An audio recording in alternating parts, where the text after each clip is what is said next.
আমিও জানি না স্যারে আমার কি জিজ্ঞাসা জানি, আমি জানি না অন্য কিছু। কি হয়েছে, মানে কি ঘটনা কি? আমি তো আমার বাসায়, ওনারা আসছে আমাকে গ্রেফতার করছে।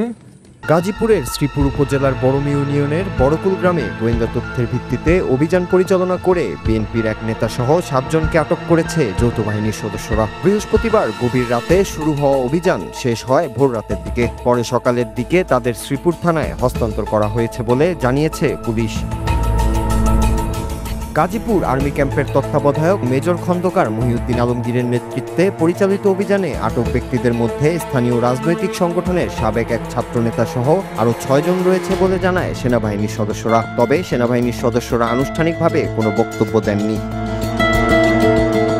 আটক ব্যক্তিরা হলেন আলহাজ এনামুল হক মোল্লা, যিনি সৌদি আরবের মক্কা মেসফালা বিএনপির সভাপতি এবং সাম্প্রতিক সময়ে শ্রীপুর উপজেলায় বিএনপির হয়ে ব্যাপক প্রচার প্রচারণা চালিয়েছেন। তার সাথে আটক হওয়া অন্যরা হলেন শওকত মীর, জাহিদ, মোস্তফা, সিদ্দিক, বুলবুল ও তোফাজ্জল।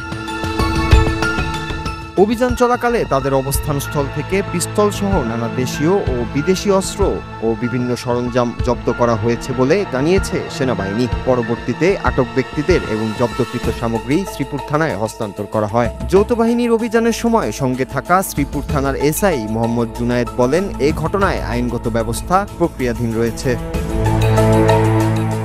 নূর Raju, Bangla TV, news desk.